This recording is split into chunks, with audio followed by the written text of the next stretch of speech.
ఊహించింది ఏంటంటే ఖచ్చితంగా మహిళా రెడ్డి కాబట్టి నేను ఏకాయికన మంత్రిని అయిపోతున్నాను అనుకుంటే మండిపల్లి రామప్రసాద్ రెడ్డి గారు మంత్రి అవటం అది జీర్ణించుకోలేకపోయారు ముందు.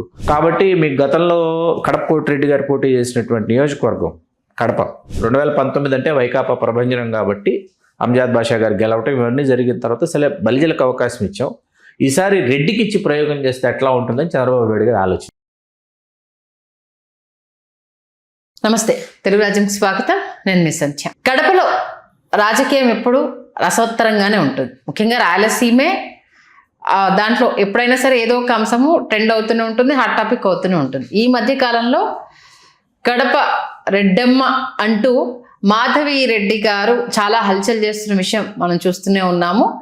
ఆమె అధికారంలోకి అంటే ఎమ్మెల్యేగా ఫస్ట్ టైం శాసనసభలో అడుగుపెట్టినప్పటి నుంచి అలాగే కొన్ని కార్యక్రమాలకు సంబంధించి ప్రోటోకాల్ వివాదము ఎప్పటికప్పుడు రాజుకుంటూనే ఉంది. ఆమెకు ప్రోటోకాల్ ప్రకారం కుర్చీ వేయట్లేదని, ప్రోటోకాల్ ప్రకారం తన స్టేజ్ మీద పిలవట్లేదు అనేసి అంటూ ఇలా ఏదో ఒక అంశానికి సంబంధించి ఆమె ఎప్పుడు లైమ్ లైట్లో ఉంటుంది. రీసెంట్గా టిట్కో ఇళ్ళ ప్రారంభోత్సవానికి సంబంధించి మంత్రి సవిత గారు కూడా ఆ కార్యక్రమానికి రావడం జరిగింది. అక్కడ ఆర్గనైజ్ చేస్తున్న నిర్వాహకులకు సంబంధించి ఆవిడ క్లాస్ పీకారు. మీకు ప్రోటోకాల్ తెలీదా, ప్రోటోకాల్ ప్రకారం ఎవరిని పిలవాలో తెలియదా అనేసి. ఈ నేపథ్యంలో అసలు కడప రెడ్డమ్మ బాధ ఏంటి అంటూ కొందరు ప్రశ్నిస్తున్నారు. ఏం జరుగుతుందో తెలుసుకునే ప్రయత్నం చేద్దాం. చరిత్రకారులు, రాజకీయ విశ్లేషకులు జిల్లా శ్రీకాంత్ గారు మనతో ఉన్నారు, ఆయన మాట్లాడాలి. శ్రీకాంత్ గారు నమస్తే అండి. నమస్కారం సంజయ్. ఆల్మోస్ట్ అంటే 2023 ఆమెను అనౌన్స్ చేసేదానికంటే ముందు మహానాడు సభలో ఆమె ఇచ్చిన స్పీచ్, ఆమె ఫ్యామిలీ బ్యాక్గ్రౌండ్, మామ తరపు పొలిటికల్ బ్యాక్గ్రౌండ్, ఆమె ఇచ్చిన స్పీచ్కు అదిరిపోయి ఆమెకు ఎమ్మెల్యే టికెట్ ఇవ్వడం, అదే రేంజ్లో ఆమె సౌండ్ చేయడం మనం చూసాము. ముందు ఈ కడప రెడ్డమ్మ మన మాధవి రెడ్డి గురించి చెప్పాలంటే ఏం చెప్తారు? వాస్తవానికి లక్కిరెడ్డిపల్లి అనే నియోజకవర్గం ఉండేది. లక్కిరెడ్డిపల్లి నియోజకవర్గానికి అత్యధిక పర్యాయాలు వీరి మామగారు రాజగోపాల్ రెడ్డి గారు ప్రాతినిధ్యం వహించారు. కాంగ్రెస్లో 3 పర్యాయాలు, తెలుగుదేశంలో 2 పర్యాయాలు. వారి అనంతరం ఒక కుమారుడు రమేష్ కుమార్ రెడ్డి గారిని ఆయన ప్రాతినిధ్యం వహించారు. ఆ తర్వాత ఆయన ఓడిపోయారు. ఓడిపోయిన తర్వాత 2009 నియోజకవర్గాల పునర్విభజనలో లక్కిరెడ్డిపల్లి రద్దు అయింది. అయిన తర్వాత 2009 ఎన్నికల్లోనే రమేష్ కుమార్ రెడ్డి గారికి 2014 9 ఎన్నికల్లో చంద్రబాబు నాయుడు గారు ఏం చేశారంటే రాజంపేట లోక్సభ నియోజకవర్గం నుంచి పోటీ చేసే అవకాశం రమేష్ కుమార్ రెడ్డి గారికి ఇచ్చారు. ఆయన ఓడిపోయారు.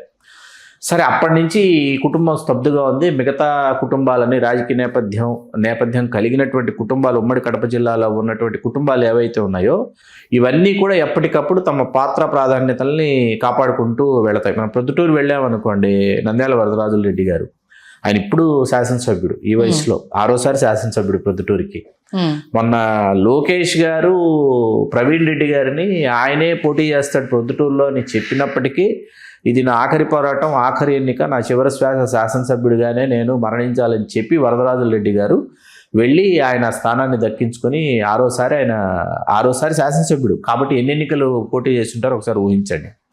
అట్లాగే మనం జమ్మలమడుకు వచ్చేటప్పటికి ఆదినారాయణ రెడ్డి గారి కుటుంబం, అంటే దశాబ్దాల తరబడి వాళ్ళు క్రియాశీలక రాజకీయాల్లో ఉన్నటువంటి కుటుంబాలు. ప్రొద్దుటూరు ఇందాక మనం మాట్లాడారు. కమలాపురం వచ్చేటప్పటికి వీరశివారెడ్డి గారు, ఇప్పుడు కొత్త నరసింహారెడ్డి గారు, వారి కుమారుడు ఇప్పుడు కృష్ణ చైతన్య, అతను శాసనసభ్యుడిగా ఉన్నాడు. వీరశివారెడ్డి గారు అంటే గుండూరు వీరశివారెడ్డి గారు. అట్లాగే మనకు వైఎస్ జగన్మోహన్ రెడ్డి గారు, రాజశేఖర రెడ్డి గారి కుటుంబం గురించి మనకు తెలియదేమి ఉంది. మనకి రవీంద్రనాథ్ రెడ్డి గారు, వీళ్ళందరూ కూడా క్రియాశీలక రాజకీయాలు. అంటే మైదుకూరు వెళ్ళేటప్పటికి మళ్ళీ ఈవేళ పుట్టా సుధాకర్ యాదవ్ గారు వచ్చారు, కానీ అక్కడ మళ్ళీ రవీంద్రారెడ్డి గారు, శెట్టిపల్లి, ఈ 2 కుటుంబాలు. ఇట్లా మీకు ఒక్కొక్క నియోజకవర్గం దశాబ్దాల తరబడి అట్లా లక్కిరెడ్డిపల్లిలో శాసించారు. వీళ్ళు ఇప్పుడు ఎక్కడికి రావాలి, ఎక్కడికి వచ్చి పోటీ చేయాలి? కడప ఒక్కసారి చూశారు. చంద్రబాబు నాయుడు గారు ఏం చేశారంటే కడప నియోజకవర్గంలో అంత క్రితం ఒక ప్రయోగం మరొక విధంగా చేశారు. ఎలా చేశారంటే కడపకు వచ్చేటప్పటికి ఏమవుతుందంటే ముస్లిం మైనార్టీలు ప్రథమ వరుసలో కనిపిస్తారు. ఆ తర్వాత బలిజలు చాలా గణనీయంగా ఉంటారు. ఆ తర్వాత రెడ్లు. కాబట్టి మీకు గతంలో కడప కోటిరెడ్డి గారు పోటీ చేసినటువంటి నియోజకవర్గం కడప, ఆయన స్వాతంత్ర సమరయోధుడు. ఆయన తర్వాత వరుసలో చెప్పుకుంటూ వెళ్తే చాలామంది శాసనసభ్యులు మీకు ప్రాతినిధ్యం వహించారు. రెడ్డి సామాజిక వర్గం కంటే ముస్లిం మైనార్టీలు ఎక్కువ మంది ఇక్కడ ప్రాతినిధ్యం. రహమతుల్లా గారు, షేక్ రహమతుల్లా, తర్వాత అహ్మదుల్లా తర్వాత అంజాద్ బాషా, ఉప ముఖ్యమంత్రి కూడా 2 పర్యాలు. ఖలీల్ బాషా గారు తెలుగుదేశంలో 2 పర్యాలు ఆయన. బలిజ సామాజిక వర్గం నుంచి డాక్టర్ సి రామచంద్రయ్య గారు, అట్లాగే ఎస్ రామ్మోహన్ రెడ్డి గారు, కందులు శివానంద రెడ్డి గారు, వాడు బావబామరుదులు, కందులు ఓబుల్ రెడ్డి గారు కుమారుడే శివానంద రెడ్డి గారు. ఇట్లా మీకు కనిపిస్తుంది. తెలుగుదేశం ఇక్కడ ఏం చేసిందంటే గతంలో మీకు సుధా దుర్గా ప్రసాద్ అని బలిజ సామాజిక వర్గానికి చెందిన అభ్యర్థిని ఒక ఎన్నికలో నించోబెట్టడం, సరే గణనీయమైన ఓట్ల తేడాతో 2019 అంటే వైకాపా ప్రభంజనం కాబట్టి అంజాద్ బాషా గారు గెలవటం ఇవన్నీ జరిగిన తర్వాత సరే బలిజలకు అవకాశం ఇచ్చాం, ఈసారి రెడ్డికి ఇచ్చి ప్రయోగం చేస్తే ఎట్లా ఉంటుందని చంద్రబాబు నాయుడు గారు ఆలోచన. నాన్ స్టాప్గా ఏమైందంటే 94 ఎలక్షన్స్ నుంచి ముస్లిం మైనార్టీస్ 94, 99, 2004, 2014, 2019 5 ఎలక్షన్స్ ముస్లిం మైనార్టీస్. కాబట్టి ఒక నాన్ ముస్లింకి ఇస్తే అని ఒకసారి బలిజకి ఇచ్చారు, వర్కౌట్ కాల. రెడ్డికి ఇస్తే ఎట్లా ఉంటుందన్నది ఆలోచించిన తర్వాత అప్పుడు శ్రీనివాసరెడ్డి గారు అర్థంగా మీరు చెప్పినట్టు ఆ 2023 మహానాడులో ఆవిడ ప్రసంగం విని మహిళా రెడ్డి ఈ ఈక్వేషన్లో ఈవిడికి ఇస్తే ఎట్లా ఉంటుంది. అయినప్పటికీ మిగతా అన్ని నియోజకవర్గాల్లో మనం ఆధిక్యతలు చూస్తే మొన్న కూటమికి వచ్చిన ఆధిక్యతలు 30,000, 40,000, 50,000, 60,000, 70, 80, 90 ఇలా. ఇక్కడ మీకు హోరాహోరీపుల్లో 18,000 పైచీలు కొట్లతో ఆవిడ విజయం సాధించారు. మొదటిసారి విజయం సాధించి లక్కిరెడ్డిపల్లి రద్దయినా కడపలో పాగా వేశాం అనేటటువంటి ఒక పరిస్థితి. అయితే ఇక్కడ చాలామందికి తెలియని అంశం ఏంటంటే మహిళా రెడ్డి కాబట్టి నన్ను మంత్రిని చేస్తారని ఆవిడ అనుకుని ఉండొచ్చు, ఆశించి ఉండొచ్చు. ఇప్పుడు ఆ అసహనం అంతా ఆవిడ వ్యక్తపరుస్తూ ఉన్నారు అన్ని సభల్లో, అన్ని సమావేశాలు. నన్ను ముందు పిలవలేదు, ముందుగా నాకు చెప్పలేదు, ముందు వరుసలో నన్ను కూర్చోబెట్టలేదు, వెంటనే నన్ను పిలిచి నా చేత ప్రసంగింపజేయలేదు. ఇట్లా ఆవిడ తన తీవ్రమైనటువంటి అసహనాన్ని వ్యక్తపరుస్తూ ఉన్నారు. ఇది మీకు ఇక్కడ పార్టీ శ్రేణులు అందరూ కూడా మాధవి గారు వస్తున్నారు అంటే నెమ్మదిగా తప్పించుకునేటటువంటి పరిస్థితి కనిపిస్తూ ఉంది కడప నియోజకవర్గంలో. ఎవరైతే ఆవిడ విజయం కోసం కృషి చేశారో, ఎవరైతే ఆవిడని ఫ్రంట్ లైన్ వారియర్గా వాళ్ళు ఆవిడని భావించారో వాళ్ళందరూ ఈవేళ తప్పించుకొని తిరిగేటటువంటి ఒక పరిస్థితి ఏర్పడింది కడప నియోజకవర్గంలో. దాక్కుని ఒక విధంగా చెప్పాలంటే చూసాం కదా ఉండగానే అక్కడ ఆర్గనైజర్స్ తో ఆవిడ వాగ్వాదం దిగడం, రాష్ట్రమంత్రి ఉండగానే, రాష్ట్రమంత్రిగా సవిత గారు అక్కడ ఉండగానే ఆవిడ ఉన్న సభలోనే ఆవిడ ప్రవర్తించినటువంటి ఇది ఏంటంటే ఒక విధమైన అసహనంలోకి వెళ్ళిపోయారు ఆవిడ. ఎందుకంటే రేపు ఊహించింది ఏంటంటే ఖచ్చితంగా మహిళా రెడ్డి కాబట్టి నేను ఏకాయికన మంత్రిని అయిపోతున్నాను అనుకుంటే మండిపల్లి రామప్రసాద్ రెడ్డి గారు మంత్రి అవటం అది జీర్ణించుకోలేకపోయారు ముందు.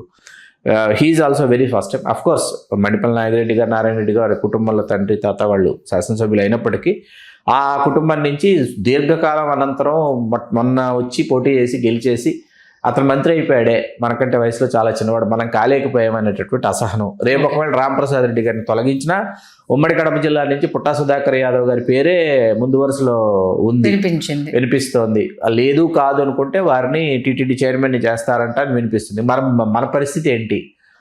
రాక ఎక్కడ పేరు వినిపించలేదు. ఆ అసహనం మొత్తం ఆవిడ వ్యక్తపరుస్తున్నారు. అది సంధ్య గారు అసహనానికి అసలు కారణం అది. అంటే మంత్రి పదవి దక్కక రెడ్డమ్మ బాధ అది గుర్తించట్లేదు, ఇంతలా ఫైట్ చేస్తున్నా నన్ను పరిగణలోనికి తీసుకోవట్లేదు అనేసి అని. అంటే ఇలా జరుగుతుంటే కనీసం పిలుస్తారు, అడుగుతారు అనేసి అన్న ఆలోచన, అంతేనా? అంతే. ఓకే, చూద్దాం మరి ఆడ బాధను తగ్గించే ప్రయత్నం చేస్తారా, పట్టించుకోకుండా వదిలేస్తారా, ఏం జరుగుతుంది అనేది మంచి విశ్లేషణ అందించారు. ధన్యవాదాలు శ్రీ. ధన్యవాదాలు సంధ్య గారు. హలో, తెలుగు రాజ్యం ఛానల్ చూస్తున్నారా? సామాజిక, రాజకీయ, జీవన చిత్రణే తెలుగు రాజ్యం. అతిశయోక్తులు, అసత్యాలు ఉండవు. రాజకీయ కోణం కాదు, ప్రజా కోణమే కొలబద్ద. తెలుగు రాజ్యం వీక్షణ మీ ఉత్తమ అభిరుచికి నిదర్శనం.